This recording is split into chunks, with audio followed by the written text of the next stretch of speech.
Ahora los voy a invitar a que hagamos el panel de la nueva institucionalidad del posconflicto. Voy a invitar al escenario a la doctora Mariana Escobar. Ella es directora de la Agencia de Renovación del Territorio, ART, es PhD en Ciencia Política de la London School of Economics and Political Science, hacedora de política en las áreas de pobreza, conflicto armado, derechos humanos y seguridad pública. Fue subdirectora general del Departamento para la Prosperidad Social y ha dirigido programas en el DNP, en el BID y en la Presidencia de la República. Con ella va a estar el doctor Carlos Eduardo Hechen, presidente de la Agencia de Desarrollo Rural ADR. Es abogado de la Universidad Externado de Colombia, maestría en Ciencias Políticas de la Universidad Panthéon-Assas de París y doctor en Ciencia Política de la misma universidad. Se ha desempeñado como viceministro de Relaciones Políticas en el Ministerio del Interior, asesor jurídico de los Ministerios del Interior, Justicia y Trabajo y secretario de distintos tribunales de arbitramiento. Este panel lo modera Isabela Barrios, directora ejecutiva de la Fundación Andi. Les recuerdo el objetivo del panel. Es un espacio diseñado para que las empresas y demás actores privados conozcan cuáles son las nuevas entidades del sector público encargadas de implementar las políticas del posconflicto, cuál es la oferta y cuáles son las líneas de acción de cada una. Y lo más importante, que creo que es la pregunta que todos nos hacemos, ¿cómo podemos aliarnos como empresas con estas organizaciones para alcanzar las grandes transformaciones que necesita Colombia? Entonces quiero invitar a Isabela para que le demos paso al panel de la nueva institucionalidad del posconflicto.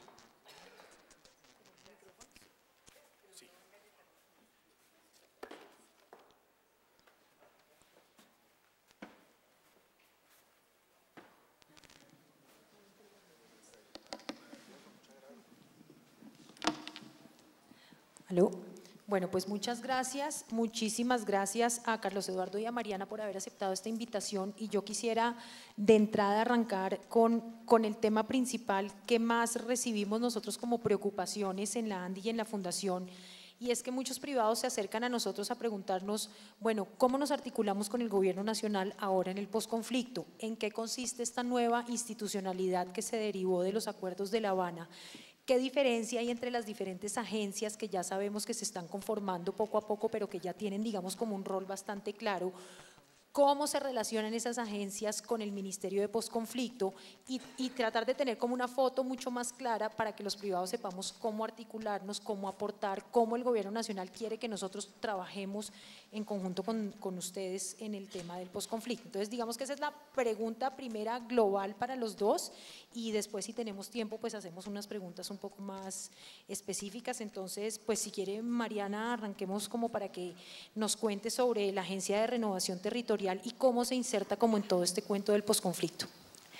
Bueno, buenas tardes para todos. Isabela, muchísimas gracias por esta invitación. Un saludo para Jorge Eduardo, bueno, y en general para todos quienes nos acompañan hoy. A ver, me voy a devolver un poquito en la génesis del tema de las agencias, que creo que es importante. La Agencia de Desarrollo Rural, que es la agencia que está en cabeza de Carlos Eduardo, y la Agencia de Tierras, fueron creadas en diciembre de 2015 como resultado de la decisión de liquidar el INCODER y entregarle a la Agencia de Desarrollo Rural la tarea de retomar todo el tema de desarrollo productivo que tenía el INCODER, y la Agencia de Tierras recoge pues todo lo correspondiente a acceso a tierras y a subsidio integral de tierras. Y en esa misma coyuntura se aprovechó para crear una tercera agencia, que es la Agencia de Renovación del Territorio, que es una agencia que no tiene ninguna relación con el proceso de liquidación del INCODER, pero desde ese momento se vio la necesidad de crear la institucionalidad que iba a implementar un tema muy importante que está en el punto 1 del acuerdo final y que tiene que ver con la puesta en marcha de los programas de desarrollo con enfoque territorial, o PEDET, como se les viene conociendo crecientemente. Entonces, se aprovechó esa coyuntura de reforma en el sector de agricultura y desarrollo rural, se crearon las tres agencias, dos ligadas al proceso de liquidación del INCODER y esta tercera en respuesta a un tema muy específico del punto 1 del acuerdo final. En ese sentido, las tres agencias hacemos parte del Ministerio de Agricultura y Desarrollo Rural, pero funcionalmente esta Agencia de Renovación del Territorio está engranada en la estrategia de posconflicto y por lo tanto prácticamente responde a la Alta Consejería para el Posconflicto. Tenemos como, es un arreglo un poco más informal, pero tiene mucho más sentido porque esta agencia tiene un papel de coordinación sectorial y de actores del sector privado, de la cooperación internacional, pues muy importante. Entonces, por eso responde más a esa estructura. No sé si eso ayuda a aclarar como el principio de la historia. No sé si Carlos Eduardo quiere agregar algo. ¿No? Listo. Ok. Entonces, pues Mariana, cuéntenos un poquito a qué está dedicada la Agencia de Renovación y cómo ven el rol de los privados trabajando con ustedes. Listo. Bueno, entonces como les digo, la agencia fue creada primordialmente para poner en marcha los programas de desarrollo con enfoque territorial. Por favor, si me ponen a rodar la presentación, agradezco mucho. Gracias. Y aquí quiero explicar que el programa de desarrollo con enfoque territorial es un instrumento especial que se crea en el marco del acuerdo final para poner en marcha la reforma rural integral, que es lo que está en el corazón del punto 1 del acuerdo final. Y si bien la reforma rural integral es para toda la ruralidad del país, los programas de desarrollo con enfoque territorial van a ocurrir en 170 municipios, que fueron los municipios que fueron declarados como prioritarios para el posconflicto, y esa priorización se hizo a partir de los índices de mayor afectación del conflicto armado, mayor presencia de cultivos de uso ilícito, mayores niveles de pobreza y pobreza extrema en las zonas rurales y el menor desempeño institucional de los gobiernos locales. Entonces, con esos 4 criterios se definieron esa geografía. Entonces, como les decía, pues este programa de desarrollo lo que hace es hacerle un zoom especial a la reforma rural integral en estos 170 municipios y tiene varias particularidades. La primera que yo resaltaría, siguiente,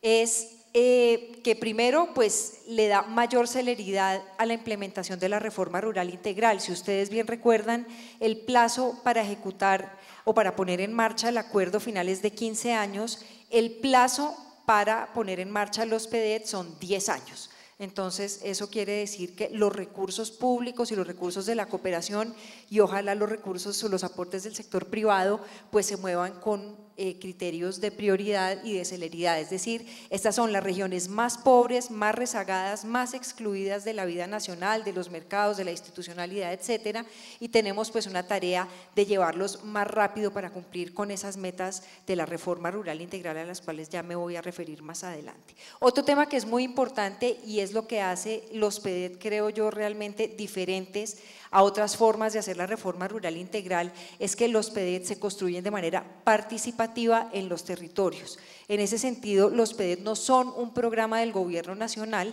sino los PDET son unos programas del territorio en el sentido en que es un programa que tiene una visión de 10 años sobre cómo y qué se necesita para implementar la reforma rural integral, pero es una decisión colectiva de todos los actores del territorio. Y aquí me refiero a gobernadores, alcaldes, el sector privado local, las organizaciones sociales, los indígenas, las comunidades negras, las organizaciones de mujeres, etcétera. Todo el espectro de actores que hay en el territorio participan en la construcción de esa visión y de los programas y proyectos que están asociados a esta reforma rural integral. Y entonces pues esa convocatoria de todos los actores territoriales es muy importante y es lo que nosotros esperamos le dé coherencia al ejercicio y sobre todo le dé mucha legitimidad. Si bien en los territorios no hay muchos desacuerdos en temas que son fundamentales para su desarrollo, pues nosotros sí esperamos que en una ruta más de construcción de paz y de reconciliación entre actores, por lo menos logremos llegar a unos acuerdos fundamentales sobre cuáles son los ejes básicos del territorio para el desarrollo y sobre ello cómo vamos a implementar esta reforma rural integral. Hay un tema muy importante de liderazgo y empoderamiento de las autoridades territoriales. Yo no sé si aquí en este auditorio seguramente sí habrá muchos de ustedes que han tenido la experiencia de trabajar con gobiernos locales y una de las quejas permanentes de alcaldes y gobernadores es que muchas veces la oferta institucional o la cooperación internacional o incluso el aporte del sector privado suele pasar por encima de las estructuras de gobierno local. Y eso hace que los alcaldes muchas veces y los gobernadores se sientan como un actor, digamos, relegado de otras fuentes de desarrollo que son importantes para las regiones. Entonces acá lo que tratamos es de recuperar esa visibilidad y ese liderazgo de alcaldes y gobernadores en tanto gobernantes territoriales. Y esperamos también que los PEDET, más allá de un catálogo de programas y proyectos de la reforma rural integral, pues sea también un mecanismo que en los próximos 10 años nos sirva para generar procesos de convivencia y de reconciliación. Piensen ustedes que en estos 170 municipios es donde esperamos que prioritariamente se reintegren los hombres y mujeres de las FARC que acaban de salir ya de las filas de esa organización para empezar su proceso de reintegración a la vida civil, y en su gran mayoría todos provienen de estos municipios del posconflicto, así que nosotros esperamos que el PEDET sea un mecanismo para que estas personas se puedan reincorporar a través de procesos productivos. Obviamente pues allí va a haber pues otros procesos de reconciliación, se van a poner pues en marcha todo el proceso de la justicia especial, la memoria, etcétera, pero pensamos que los temas del desarrollo rural integral y en particular los temas productivos son un mecanismo bien importante en ese sentido. Siguiente. Bueno, esta es la geografía de los PEDET. Son 16 subregiones en las cuales están organizados estos 170 municipios, y si uno pues la ve rápidamente, pues uno se da cuenta que esa es como la geografía clásica del conflicto en Colombia, toda la región de digamos Amazonía, un pedazo de la Amazonía muy importante que siempre ha sido pues muy golpeada por el conflicto armado, como el Putumayo, Caquetá, Guaviare, la Macarena, prácticamente toda la región pacífica, desde el Chocó hasta el Darién, todo este eje de Antioquia, de Urabá, Nordeste y Bajo Cauca antioqueño, la región del Catatumbo en norte de Santander, Arauca, el sur del Tolima, toda esta región del Caribe Alto, que es el triángulo comprendido entre la Sierra Nevada y la Serranía de Perijá, y la región de los Montes de María. Entonces, cuando uno habla de que los PEDET son un ejercicio en el que se construye de manera participativa, aquí tenemos un reto enorme, y es un reto que empezamos hace 3 semanas, que estábamos esperando que las FARC terminaran su proceso de desarme y desmovilización para nosotros iniciar este ejercicio participativo. Y aquí tenemos que movilizar habitantes de 10.500 veredas en zonas que son de altísima dispersión en su ruralidad y con unas dificultades enormes para moverse. Ustedes no saben la dificultad que le da a una comunidad moverse de una vereda a la otra. A veces se pueden demorar 2 días caminando, si no más, o haciendo pues unas rutas muy complejas en lancha, a pie, etcétera, para llegar a una reunión. En este contexto de 10.500 veredas tenemos 305 consejos comunitarios con título colectivo, pero hay más consejos comunitarios de comunidades negras, 452 resguardos indígenas legalmente constituidos, hay 5 zonas de reserva campesina, y tenemos un reto enorme, y es que tenemos 28 parques nacionales naturales en los cuales pues hay unas dinámicas muy complejas asociadas a los cultivos de uso ilícito y a unas colonizaciones que han sido llevadas a las zonas de parque básicamente de la mano de los cultivos ilícitos. Entonces la idea es que todas estas comunidades en estos territorios puedan participar en esa construcción de la reforma rural integral, y al final de un proceso que esperamos tarde unos 8 meses, tener 16 planes de acción para cada uno de estos PEDET, que van a ser la carta de navegación en la ejecución del punto 1 del acuerdo final.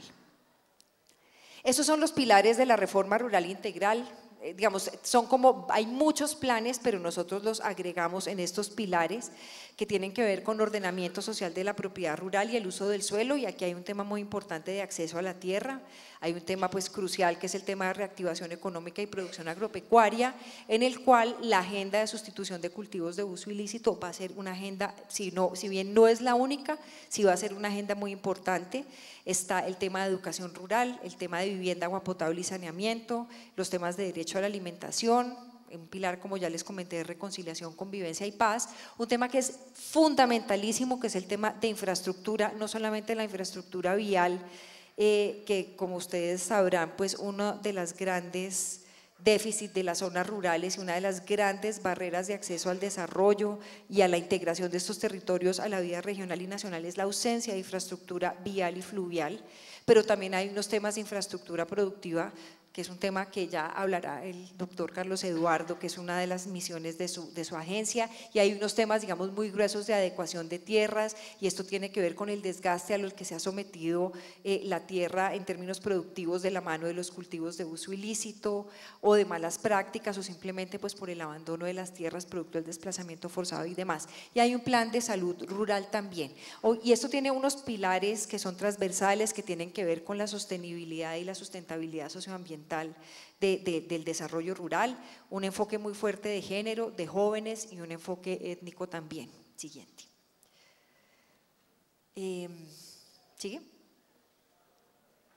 Bueno, ¿y en qué vamos ahora? Como les dije, el proceso de los PEDET arrancaba una vez se cerrara el proceso de desarme y desmovilización de las FARC, razón por la cual iniciamos la última semana de agosto, y esperamos ahora en octubre llegar a la totalidad de los 170 municipios. En este momento ya hemos entrado a 30 municipios, hemos hecho 213 asambleas. ¿Eso qué son las asambleas? En núcleos de veredas convocamos a todos los habitantes de la asamblea, informamos sobre el PEDET, hacemos un proceso de pedagogía frente al alcance del acuerdo final, porque lo que hemos encontrado es que en general la gente no conoce el acuerdo, y el acuerdo pues sobre todo en el campo colombiano pues creo que va a ser una de las cartas de navegación más importante que tienen estas comunidades rurales. Y en esas asambleas las comunidades eligen a sus representantes para trabajar en las mesas temáticas de salud, educación, adecuación de tierras, infraestructura, etcétera. Entonces, en ese momento, en eso estamos. Estamos implementando un plan vial que se llama el Plan 50-51, que se está haciendo en los 51 municipios que el presidente declaró como prioritarios para los primeros 100 días contados a partir de la firma del acuerdo final. Y que hacen parte todos de la geografía de los PEDET, y ahí estamos trabajando un plan para recuperar 50 kilómetros de red terciaria de la mano con los alcaldes y con las comunidades en la definición de los tramos a intervenir y en la vinculación laboral de las juntas de acción comunal en la rehabilitación de estas zonas, pues que es un tema, igual 50 kilómetros en el contexto de un municipio como estos, pues es un esfuerzo pequeño. En promedio un municipio de estos tiene una red vial que está entre 300 y 350 kilómetros, pero yo diría que esto es un primer escalón. Igual el acuerdo nos da un plazo de gradualidad de 10 años, pero creo que tenemos que seguir trabajando a un ritmo mucho más acelerado para recuperar las vías en estos territorios, que me parece que sin vías es muy difícil hacer desarrollo rural. Y hay un programa de pequeña infraestructura comunitaria que también empezamos a implementar en estos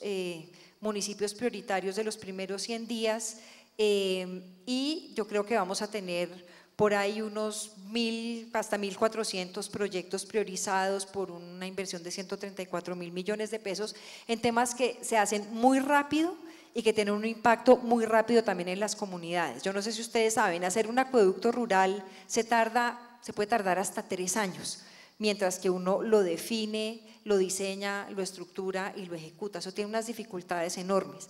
Pero uno, mientras avanzamos en toda la infraestructura de acueductos y de acceso a agua potable en general en estas comunidades rurales en los próximos 10 años, hay soluciones para potabilizar el agua que se pueden hacer de manera muy eficiente y muy rápida, prioritariamente en escuelas y centros de salud, por ejemplo.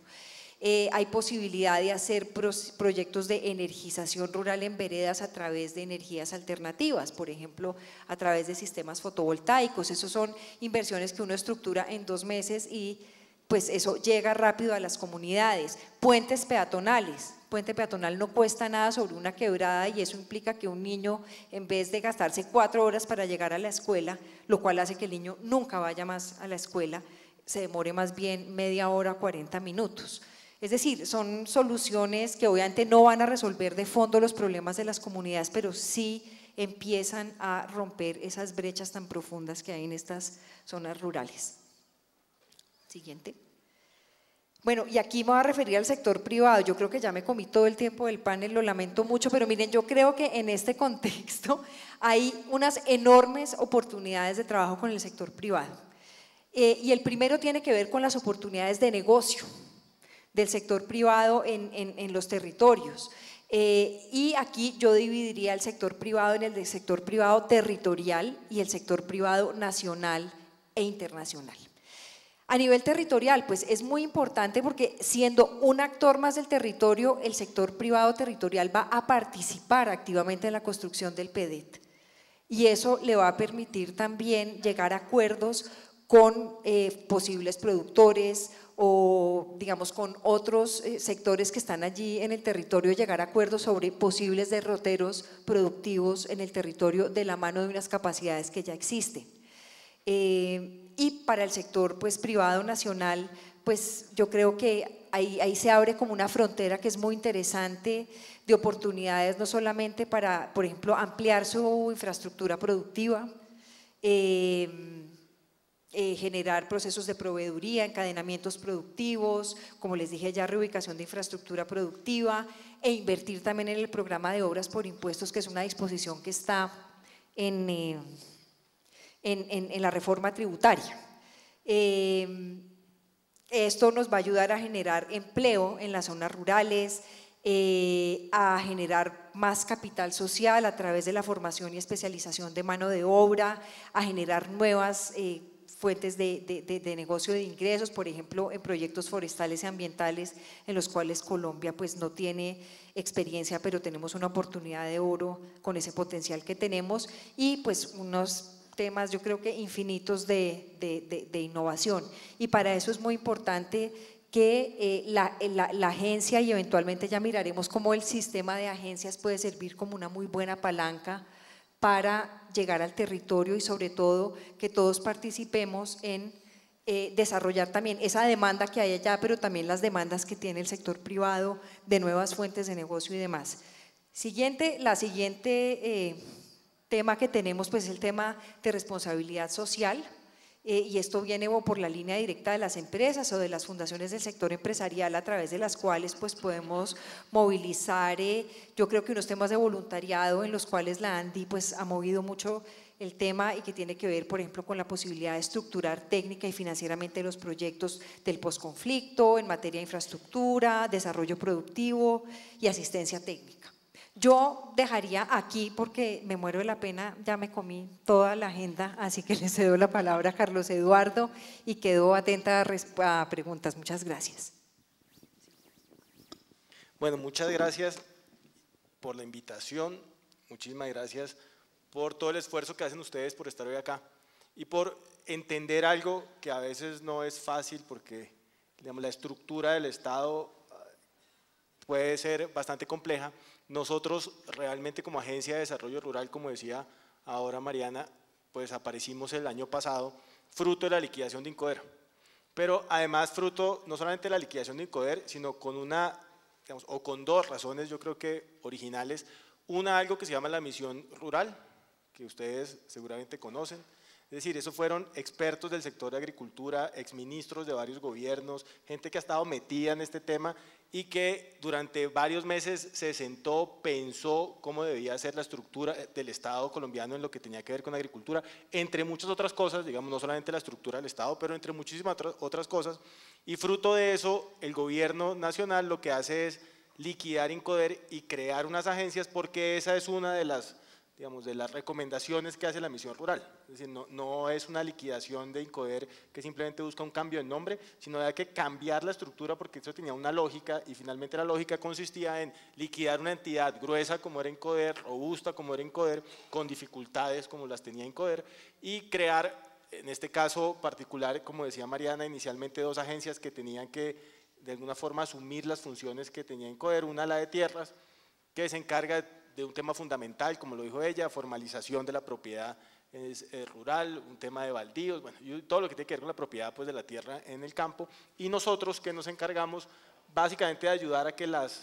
a que la gente considere que el campo es un buen negocio. Y la gente es ¿quién? Unas asociaciones. Nosotros, cuando ustedes leen el decreto que nos crea, yo probablemente me voy a saltar parte de mi presentación, pero cuando ustedes leen el decreto ley que nos crea, dice que nosotros tenemos que estructurar, cofinanciar y ejecutar unos proyectos que se llaman proyectos integrales de desarrollo rural.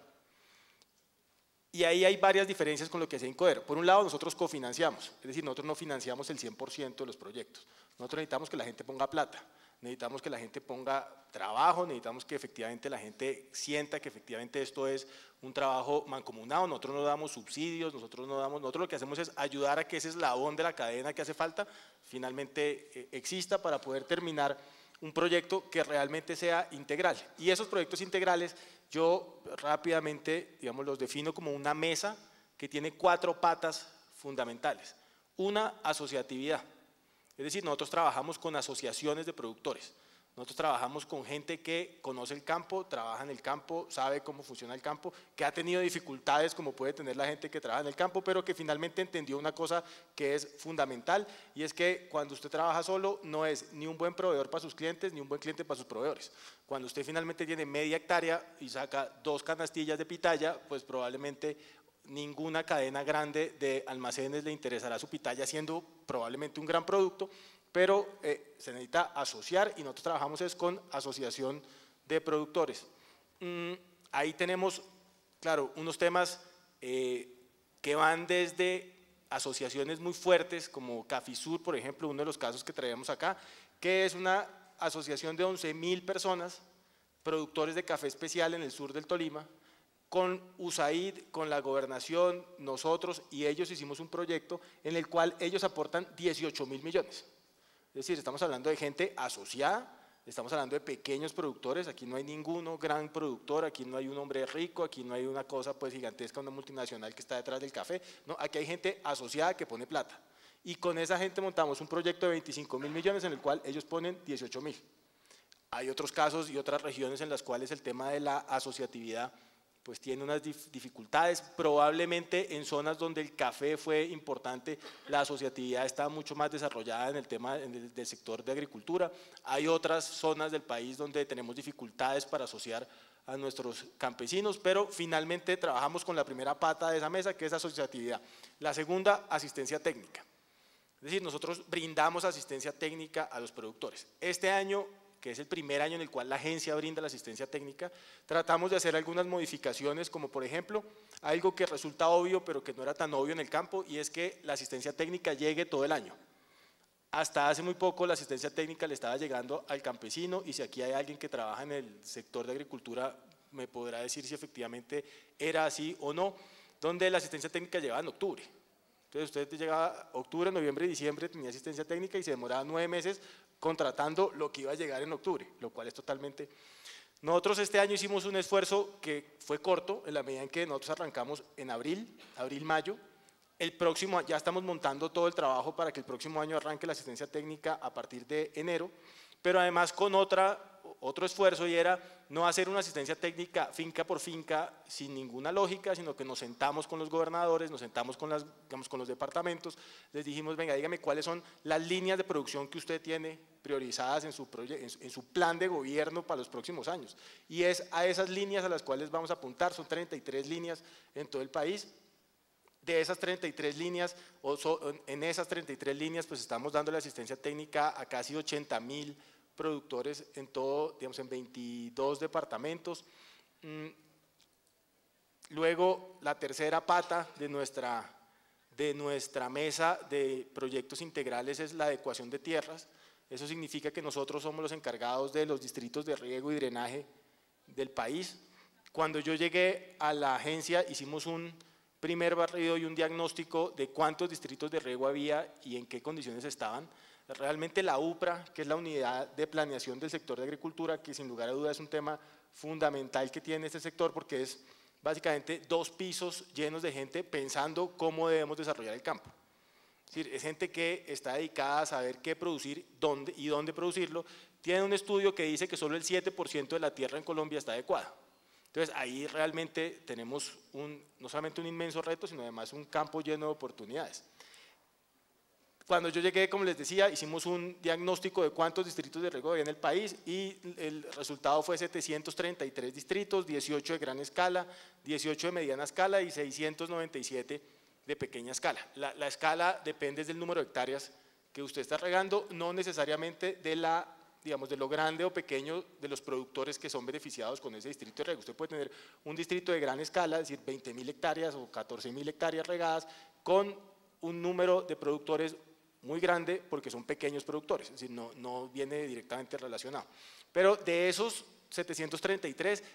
15 entre gran y mediana escala son de la agencia y 65 son de la agencia. Lo que hicimos este año fue iniciar un tema de rehabilitación de distritos de riego, es decir, hay muchos de esos distritos que durante muchos años la gente buscaba llevar agua a su finca básicamente porque eso le sube el precio a la finca. Entonces la gente lo que dice es, hombre, ¿sabe que yo tengo una finca que cuesta 10 millones la hectárea o 10 millones la finca sin agua? Y si le pongo agua cuesta 40, entonces voy, pido un distrito de riego, construyo un distrito de riego, pero nadie está pensando en un proyecto productivo en esa finca. Entonces lo que nosotros hicimos fue tomar toda la infraestructura que ya tenía el Estado y esa infraestructura la rehabilitamos. La rehabilitamos a tal punto que hoy, por ejemplo, si ustedes ven en la pantalla, teníamos, el año pasado cuando empezamos nuestro trámite a la vida jurídica y administrativa de este país, alcanzamos solamente el 9% de la meta, pues porque estábamos empezando a mitad de año, estábamos todavía arrancando pues en la agencia. Este año llevamos nuestra meta cumplida en 112%, pero además este solo año estamos contratando, y esos contratos deben terminarse el 31 de diciembre, 120.000 hectáreas, digamos, rehabilitadas, y la meta del cuatrenio son 102.000. Es decir, que en solo este año además contratamos por licitación pública, licitación en la cual se nos presentaron 105 oferentes, es decir, es una licitación totalmente transparente, clara, como debe ser, sin ningún tipo de amarre por ningún lado, de tal forma que estos distritos de riego puedan ser rehabilitados este año, y a estos distritos que ya existen y que estamos rehabilitando, le estamos pegando un proyecto productivo para garantizar que sean rentables, para garantizar que si usted le está metiendo, como le estamos metiendo en este caso, 300, 400 millones de pesos a un distrito cuya construcción pudo haber costado 4.000 y que hoy está paralizado porque tiene unas 2 válvulas dañadas y una rejilla dañada y eso nos cuesta 220 millones de pesos, pues que finalmente la gente que va a producir ahí, primero exista, haya un producto que efectivamente funcione, que haya asociatividad, que es la primera pata, que haya asistencia técnica, que es la segunda, que haya adecuación de tierras, que es la tercera, y que eso perdure en el tiempo. Y la cuarta pata, comercialización. Es decir, nosotros lo que hacemos es ayudar a que esa cuarta pata, que es fundamental y que anteriormente no se tenía en cuenta en los proyectos que hacía Incoder, o no necesariamente se tenía en cuenta en los proyectos que hacía Incoder, pues finalmente sea lo que garantice que esto sea sostenible en el tiempo. De lo contrario, pues lo que vamos a hacer son unos proyectos en los cuales vamos a entregarle a una asociación de 10 personas 30 marranos, y usted al cabo yo soy del Huila, entonces usted en San Pedro mata el primero, Navidad mata el segundo, el Día de la Madre el tercero, y al cabo de 8 meses no tiene ni marranos, ni asociación, ni plata, ni nada. Aquí lo que estamos es garantizando que esto sea negocio, que efectivamente las asociaciones reciban asistencia técnica, reciban adecuación de tierras cuando se requiera y finalmente tengan la posibilidad de comercialización. Eso lo hacemos a través de figuras, digamos, que son conocidas por todo el mundo, que son unas ruedas de negocios. En esas ruedas de negocios hemos logrado, por ejemplo, que una asociación que se llama Azotipacoque le venda casi 10 toneladas de durazno Andrés Carne de Res y que finalmente hoy pueda tener esa posibilidad de vender y tener un cliente permanente y constante. Ahora estábamos hablando con las personas de PepsiCo, donde tenemos además un proyecto que yo les decía a ellos, lo quiero como más que a un hijo, y es un tema en Belén de Umbría, donde con Natuchips, digamos, tenemos 270 familias tal vez, en su mayoría madres cabeza de familia. Es decir, hay asociatividad, hay asistencia técnica porque se les brinda asistencia técnica para el tema del plátano. Nosotros como agencia ayudamos a poner una banda transportadora que realmente nos costó 340 millones de pesos y esa gente tiene comercialización asegurada. El año pasado yo estuve tal vez en el mes de octubre y tenían planeado facturar 5.000 millones de pesos. Es decir, ese es el mundo perfecto, eso es Disney, es maravilloso. Y realmente así, digamos, esos son nuestros proyectos integrales, así es que estamos funcionando. Obviamente, pues tenemos una serie de trabajo que articulamos con la Agencia de Renovación del Territorio y con la Agencia de Tierras, y uno especial es el tema que tenemos en las antiguas zonas veredales. En esas zonas nosotros a diferencia de lo que pasa con la agencia de Mariana, nosotros no tenemos unas zonas priorizadas, porque nosotros tenemos los 32 departamentos y funcionamos en los más de 1.100 municipios. Lo que sí tenemos es, y por instrucción del presidente y del ministro de Agricultura, la obligación de haber ido a esas zonas y decirle a la gente que nunca estuvo en las FARC, decirle, hombre, las posibilidades no son solo para los que se desmovilizaron, que son válidas, por supuesto, y creemos 100% en eso, pero a esta gente era gente que vivía en esas zonas, le llegamos con 44 proyectos, digamos 44 proyectos integrales, donde estamos digamos, ayudando a más de 1.400 familias a montar un verdadero proyecto integral que les permita, como le digo yo a la gente, le dije, vea, el éxito suyo, o sea, su éxito se calcula con una sola cosa y es que usted no me vuelva a llamar, porque si usted me vuelve a llamar es que esto no funcionó. Si su proyecto funciona bien, usted ojalá me se acuerde de mí, ponga una foto mía en la sala, muy chévere, pero el éxito de esto funciona es si esta cosa le garantiza a usted unos ingresos que le permitan vivir dignamente su trabajo en el campo, y con eso, ese es mi mejor pago. Yo como agencia no soy socio del proyecto, yo no presto plata en el proyecto, yo lo que ayudo es a organizar para que digamos, ese eslabón efectivamente se complete. Yo creo que yo ya voy súper volado en mi tiempo, pero entonces eso, digamos, rápidamente lo que hace la agencia. Pues la verdad, Carlos Eduardo y Mariana, muchas gracias por la explicación. Creo que nos queda mucho más claro a los que estamos en este auditorio en qué consiste el trabajo de las dos agencias, y yo realmente lo que veo es que esta es una oportunidad gigantesca para el sector privado, no solamente de acercarse de una manera diferente a los territorios, sobre todo el tema de los PEDETs es algo que a nosotros nos llama mucho la atención en la ANDI, porque sentimos que es una oportunidad para las empresas que han estado por mucho tiempo en muchos territorios que son muy complicados y que tal vez no hemos sabido cómo relacionarnos de la mejor manera con las comunidades, y eso se ve, digamos, en muchas zonas en las que existe conflicto entre la empresa y la comunidad, y eso digamos que no es un secreto para nadie. Pero el ser capaces de entender cómo están pensados los PEDETs y el ser capaces de llegar juntos al territorio a construir con una mirada diferente, con una mirada participativa, creo que a nosotros como privados nos da una oportunidad gigantesca de reentender los territorios de una manera diferente, de mirarlos con otra perspectiva y de ser capaces de acercarnos a las comunidades diferentes. Entonces mi invitación ahí es a los privados a trabajar con la Agencia de Renovación del Territorio en esa llegada al territorio. En eso estamos trabajando muy de cerca nosotros en la Fundación con Mariana para tender ese puente precisamente y que los privados puedan llegar acompañados a ser parte de estas estructuras de los PEDETs que nos parecen que tienen un valor muy profundo. Y con la agencia de Carlos Eduardo lo que me parece también es que ha habido un esfuerzo muy grande, sobre todo por entender el final de la cadena, que es la parte del mercado y de la comercialización, que no siempre ha sido como la manera de estructurar los programas de gobierno, y que muchos uno ve que la debilidad está precisamente en no consultar el mercado al estructurar el programa. Pero lo que veo en esta explicación de Carlos Eduardo es que precisamente en hay un esfuerzo específico de la agencia de mirar la pata del mercado de comercialización, y ahí mi invitación también para todas las empresas que estamos aquí es trabajemos con la agencia de Carlos Eduardo, entendamos bien ellos cómo están estructurados, qué quieren de nosotros y tratemos de hacer, digamos, la cadena completa llegando a los territorios de manera integral y de manera conjunta. Entonces, pues les reitero de verdad, muchas gracias por haber estado aquí, muchas gracias por su tiempo y por haber compartido este conocimiento de las agencias. Sé que las dos agencias tienen unos equipos de personas que están dedicados a trabajar directamente con los privados, entonces la invitación es de verdad, busquémoslos. En la Fundación ANDI estamos abiertos para hacer puente